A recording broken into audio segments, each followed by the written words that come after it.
तो ठीक है दोस्तों, अभी हम लोग आ चुके हैं बिल्कुल हमारे नॉर्मल स्क्रीन के ऊपर। एंड दोस्तों, आज के दिन की बात करें तो क्या तारीख है? 21 अगस्त। अभी मैं ऐसा क्यों बोल रहा हूँ?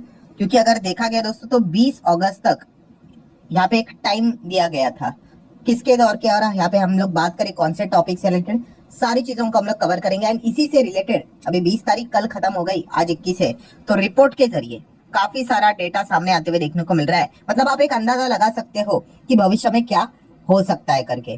तो चलिए स्टार्ट कर लेते हैं। टॉपिक किससे रिलेटेड है दोस्तों? तो सेबी, आप सभी लोगों को बताइए, हमारे शेयर बाजार का इसको वॉचडॉग बोला जाता है, रेगुलेटर बोला जाता है। काफी सारे नियम कानून कायदे लेकर आते रहते हैं और उसको हर किसी को यहाँ पे फॉलो करना ही पड़ता है। सो सेबी की अगर हम लोग बात करें तो बीच में उन्होंने एक रिपोर्ट भी निकाली थी फ्यूचर एंड ऑप्शन से रिलेटेड। ठीक है, एफएनओ ट्रेडिंग की अगर हम लोग बात करें तो उन्होंने कंसर्न भी रेज किया था, जहां पे आपने देखा भी होगा कि उन्होंने बताया था कि 90% से ज्यादा लोग या फिर 90% लोग एफएनओ में हम लोगों को ट्रेड करते वक्त पैसा खोते हुए देखने को मिल जाते हैं। मतलब केवल 10% कमाते हैं। उसमें भी अगर देखा गया तो बड़े लोग पैसा यहाँ पे कमाते हैं। सबसे ज्यादा पैसा अगर कोई गवाता है तो वो होता है रिटेल ट्रेडर। ठीक है, मतलब जो छोटे ट्रेड्स लेते हैं एफएनओ में, वो हमेशा पैसा यहाँ पे गवाते ही है, मैक्सिमम पैसे यहाँ पे गवाते हैं। ये एक रिपोर्ट सेबी के द्वारा हम लोग को देखने को मिली थी। एंड बाद में अगर देखा गया तो हम लोगों ने ये भी देखा था कि आरबीआई ने भी एक चीज रेस की थी, कंसर्न रेस किया था कि बैंक से पैसा हम लोग को निकलते हुए देखने को मिला है, वो शेयर मार्केट में जा रहा है। ठीक है, इन्वेस्टमेंट के लिए जाएगा तो कोई दिक्कत की बात नहीं, म्यूचुअल फंड में जाएगा कोई बड़ी दिक्कत की बात नहीं। बट हकीकत यह है कि यहाँ पे इन्वेस्टमेंट से रिलेटेड जो पैसा आया है वो कुछ गुना तक ही बढ़ा है, बट जो ट्रेडिंग से रिलेटेड जो पैसा आया था वो कई गुना तक हम लोग को बढ़ते हुए देखने को मिला था। मतलब उसका कोई तालमेल ही नहीं था। इतने हेवी लेवल के हम लोग को ट्रेडिंग वॉल्यूम बढ़ते हुए देखने को यहाँ पे मिला था। एंड इसीलिए सेबी ने ये भी कहा था कि ये लिटरली अगर देखा गया तो मैक्रो लेवल का इकोनॉमिक कंसर्न है, हमारे देश के इकोनॉमी के ऊपर भी इससे रिलेटेड खतरा है अकॉर्डिंग टू द सेबी।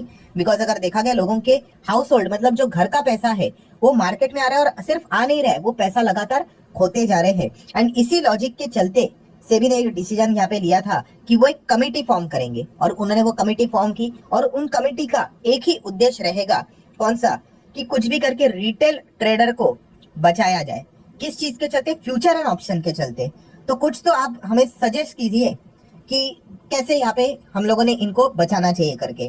सो उसके बाद हम सभी लोगों को पता ही है कि एक खबर यहाँ पे सामने आ गई कि फ्यूचर एंड ऑप्शन को यहाँ पे कैसे भी करके रिटेल ट्रेडर को इससे दूर रखने के लिए 7 पॉइंट यहाँ पे सामने लेकर आए थे। कौन? सेबी ने जो कमेटी यहाँ पे जो फॉर्म यहाँ पे की थी उन्होंने। एंड आप सभी लोग पता है लंबा चौड़ा प्रोसेस होता है।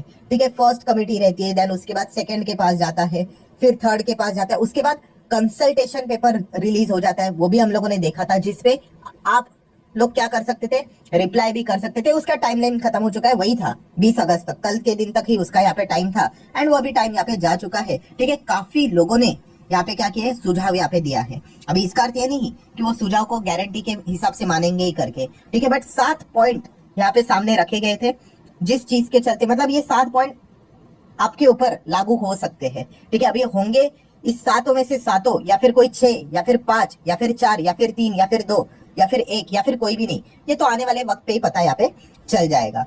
सो सबसे पहले वो 7 पॉइंट कौन से थे वो मैं आप लोगों के सामने यहाँ पे रखना चाहूंगा। जैसे कि आप देख सकते हो, एक पॉइंट था यहाँ पे रैशनलाइजेशन ऑफ ऑप्शन स्ट्राइक। ठीक है, पहले हम लोग सिर्फ हेडिंग ही देख लेते हैं, वैसे तो ऑलरेडी इसके ऊपर 2 वीडियोस हो चुके हैं। Then upfront collection of option premium, पहले से ही प्रीमियम यहाँ पे लिया जाएगा, आपसे पैसे लिए जाएंगे, उसके बाद ही आप ट्रेड कर पाओगे।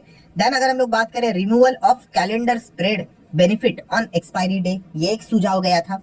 देन पॉइंट नंबर 4 सामने था कि इंट्राडे मॉनिटरिंग यहाँ पे करनी पड़ेगी ऑप्शन लिमिट के चलते। देन पॉइंट नंबर 5 की अगर हम लोग बात करें तो कॉन्ट्रैक्ट साइज बढ़ाने की बात यहाँ पे की गई थी। ठीक है, लगभग बोला गया था पहले 5-10 लाख करेंगे फर्स्ट फेज में। ठीक है, माफ कीजिएगा, 5-10 तो अभी तक है, उसको बढ़ाकर 15-20 करेंगे फर्स्ट फेज में। एंड उसको 6 महीने के बाद एक और सेकंड फेज में 20-30 तक लेकर जाएंगे, ऐसा भी सुझाव रखा गया था।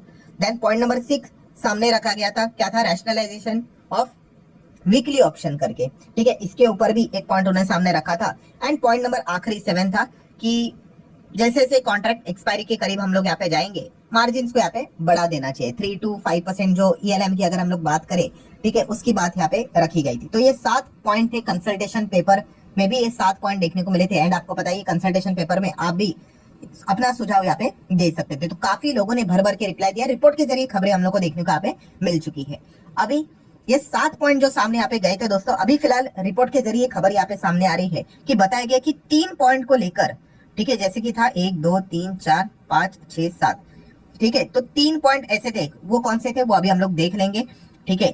सो यहाँ पे काफी ज्यादा मतलब लोगों ने कंसर्न रेज किया कि मतलब कि बाकी के 4 जो आप करने जा रहे हो ना, चलो ठीक है कर लो, कि आप एफएनओ को मतलब थोड़ा रिटेल सेगमेंट के हिसाब से रेस्ट्रिक्शन डालना चाहते हो कर लो, but point number 3, point number 5, point number 7 जो है, मतलब वो अगर आप इंप्लीमेंट कर दोगे तो लिटरली मतलब देखा गया तो तबाही मच सकती है। ये मैं नहीं कह रहा हूँ, ये ज्यादा लोगों के सजेशंस आए हैं बाजार में। अगेन कह रहा हूँ, वो सजेशंस मानना है नहीं मानना है वो अल्टीमेटली सेबी का ही फाइनल डिसीजन यहाँ पे होता है। सो वो कौन से पॉइंट है उसको हम लोग देखने की कोशिश अभी यहाँ पे कर लेते हैं। तो चले थोड़ा सा वापस पीछे आ जाते हैं, तो उन 7 पॉइंट्स को वापस हम लोग देख लेते हैं। तो पॉइंट नंबर 1 किससे रिलेटेड था? Rationalization of option strike. क्या इससे रिलेटेड कोई ज्यादा कंसर्न रेज किया है? तो इतना ज्यादा कोई कंसर्न यहाँ पे रेज नहीं किया। उन्होंने कहा कि कम करना चाहते हो ना, चलो ठीक है भाई कर लो, इतना कोई ज्यादा हम लोग को दिक्कत यहाँ पे नहीं हो रहा है। मतलब हम कह सकते हैं कि जितने भी लोगों ने रिप्लाई दिया था यहाँ पे इस पॉइंट को लेकर इतना कुछ ज्यादा हो हल्ला मचते हुए देखने को यहाँ पे नहीं मिला है। चलो ठीक है भाई। देन अगर हम लोग यहाँ पे बात करें पॉइंट नंबर 2, वो था upfront collection of option premium. वैसे तो देखा गया तो बहुत सारे ब्रोकर्स तो वैसे तो अपफ्रंट ले ही लेते हैं, बट फिर भी देखा गया तो इससे रिलेटेड भी इतना कोई ज्यादा विरोध नहीं हुआ। उन्होंने कहा कि चलो अपफ्रंट कलेक्शन ऑफ प्रीमियम आप ऑप्शन प्रीमियम करना चाहते हो ना, चलो ठीक है भाई, ये भी चाहो तो यहाँ पे कर सकते हो। देन दोस्तों आ जाते हैं ये वाला पॉइंट, इसको मार्क कर लेना। इसको लेकर काफी लोगों ने हो हल्ला यहाँ पे मचाया है, ठीक है। Removal of calendar spread benefit on expiry day, ठीक है। सो यहाँ पे अगर हम कह सकते हैं दोस्तों, काफी लोगों ने मतलब कंसल्टेशन पेपर का रिप्लाई देते वक्त यहाँ पे बोला है कि ये अगर अगर चीजें अगर हो गई इम्प्लीमेंट, अगर हो गई लागू हो गई, तो फिर डेफिनेटली काफी ज्यादा दिक्कत यहाँ पे हो सकती है। सो हम कह सकते हैं जो कैलेंडर स्प्रेड का जो बेनिफिट यहाँ पे होता है, ठीक है, ऑन एक्सपायरी डे से रिलेटेड, तो यूजुअली लोग क्या करते हैं, जो नेक्स्ट यहाँ पे जो कॉन्ट्रैक्ट होता है, ठीक है, उससे रिलेटेड वो चीजें उनको यहाँ पे मतलब उसमें पोजीशंस को मतलब वो बनाकर रख लेते हैं, ठीक है, तो उनको कम लागत में ही वो सारी चीजें यहाँ पे हो जाती है। बट फिलहाल वो बोल रहे हैं यहाँ पे कि उसको वो हटाएंगे, जो बेनिफिट यहाँ पे मिल रहा था कैलेंडर स्प्रेड का। तो इससे होगा क्या अल्टीमेटली, काफी हैवी मार्जिन आपको लगेंगे, काफी हैवी मतलब काफी हैवी। एंड अगर मैं एकदम इन शॉर्ट बोल दूं तो एक रिटेल ट्रेडर के लिए, एक छोटे ट्रेडर के लिए ऑप्शन राइटिंग करना, ऑप्शन को बेचकर पैसा कमाना नेक्स्ट टू इम्पॉसिबल हो जाएगा, ठीक है, अगर ये कैलेंडर स्प्रेड बेनिफिट अगर उन्होंने एक्सपायरी डे पे हटा दिया तो। एंड इसी को लेकर काफी लोगों ने सुझाव दिया कि ऐसा मत कीजिए, काफी ज्यादा दिक्कतें यहाँ पे हो सकती है, हेवी मार्जिन की फिर यहाँ पे रिक्वायरमेंट पड़ेगी उनको, ठीक है, और इतना पैसा तो रिटेलर्स के पास होने के चांसेस काफी ज्यादा यहाँ पे कम रहेंगे। तो इन शॉर्ट आपको क्या समझ में आया, इस पॉइंट को लेकर काफी हल्ला मचा है।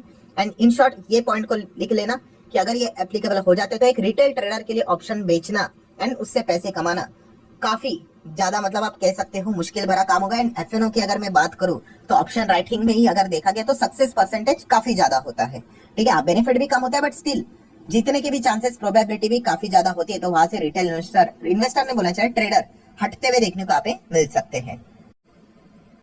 सो एक मुद्दा हम लोग को सबसे ज्यादा इसका विरोध होते हुए देखने को मिला है। आ जाते हैं नेक्स्ट पॉइंट के ऊपर, पॉइंट नंबर 4 कौन सा है कि इंट्राडे मॉनिटरिंग चलेगी भाई, पोजीशन लिमिट क्या चल रही करके। सो इससे रिलेटेड भी उन्होंने बोल दिया, मतलब इतना कोई ज्यादा दिक्कतें तो नहीं हुई, बस इतना ही यहाँ पे एक सजेशन जा चुका है कंसल्टेशन पेपर की अगर हम लोग बात करें तो उसका रिप्लाई करते वक्त, कि इससे रिलेटेड जो भी अलर्ट्स रहेंगे वो टाइमली यहाँ पे जनरेट यहाँ पे होने चाहिए, ऐसा नहीं कि डिले हो गया करके। एंड अगर यहाँ पे कोई टेक्निकली अगर इश्यूज विश्यूज अगर हो गए, ठीक है, इन चीजों को टेक्नोलॉजी के हिसाब से अडॉप्ट करने के लिए टाइम लग सकता है, तो इनिशियल स्टेज पे ज्यादा कोई पेनल्टी ना लगाई जाए, ठीक है, वरना अगर देखा गया काफी नुकसान यहाँ पे हो सकता है। बट स्टिल पॉइंट नंबर 4 को भी इतना ज्यादा विरोध नहीं हुआ है। देन अगर हम लोग बात करें point number 5, yes important point कौन सा, कि मिनिमम कॉन्ट्रैक्ट साइज जो अभी 5-10 लाख चल रहा है उसको बढ़ाकर 15-20 कर दो पहले फेज में, एंड वहीं तक मत रुको, 20-30 तक भी लेकर जाएंगे सेकंड फेज में।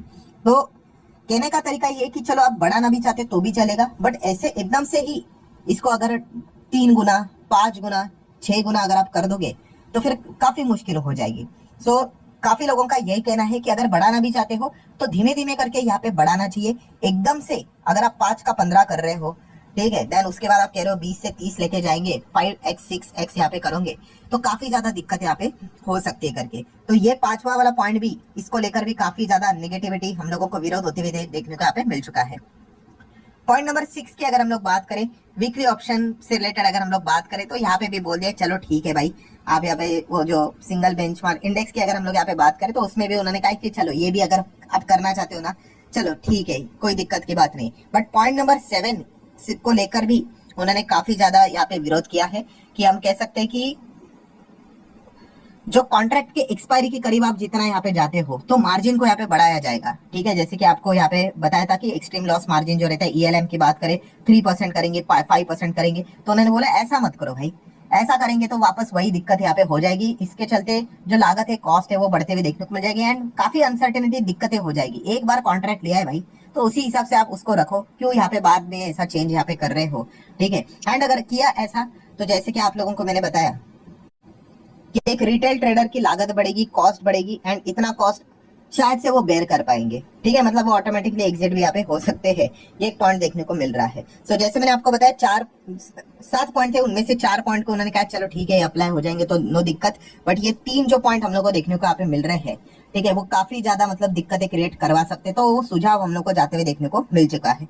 सो अभी व्हाट नेक्स्ट, अब आगे क्या होगा, आगे क्या होगा, अभी फाइनल डिसीजन का इंतजार करने का कि क्या यहाँ पे सेबी विचार करता है। ठीक है, और उससे रिलेटेड क्या कोई 7 में से कौन से पॉइंट को वो एक्सेप्ट कर लेते हैं। अभी 4 पॉइंट्स को तो उन्होंने बोल दिया कि चलो ठीक है करके, तो वो माइट भी एप्लीकेबल यहाँ पे हो भी जाए। And rest of the 3 points की बात करें, उसको लेकर कुछ सुझाव हम लोग को देखने को मिल चुके हैं। सो अभी सुनते हैं, नहीं सुनते, पार्शियली सुनते हैं, फुल्ली सुनते हैं, वो एक देखने वाली बात होगी। तो जैसे फाइनल डिसीजन यहाँ पे सामने आएगा तो देखना पड़ेगा कि किस प्रकार का एक्चुअल में मतलब फाइनल आउटकम सामने यहाँ पे आता है करके। एंड इसका अगर हम लोग बात करें, बाजार के ऊपर इम्पैक्ट पड़ेगा, स्टॉक्स के ऊपर इम्पैक्ट पड़ेगा। जो ब्रोकिंग इंडस्ट्री है, ठीक है, वो तो इसी खबर के ऊपर पूरी तरीके से फोकस रखेगी, क्योंकि ये जो पैसा कमाते हैं वो ब्रोकिंग से ही सबसे ज्यादा पैसा कमाते हैं।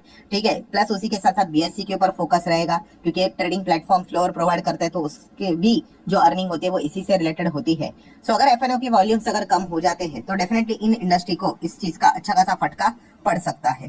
सो ठीक है दोस्तों, जितने भी पॉइंट्स थे वो मैंने आसान भाषा में आप लोगों के सामने रख दिए। ये सारी चीजें रिपोर्ट के जरिए थी, अभी फाइनल डिसीजन क्या आएगा उसके लिए हम लोग को इंतजार करना पड़ेगा। सो आशा करता हूँ वीडियो हेल्पफुल लगा होगा, चाहो तो लाइक एंड शेयर कर सकते हो। मिलते हैं अगले वीडियो में, तब तक के लिए बाय बाय।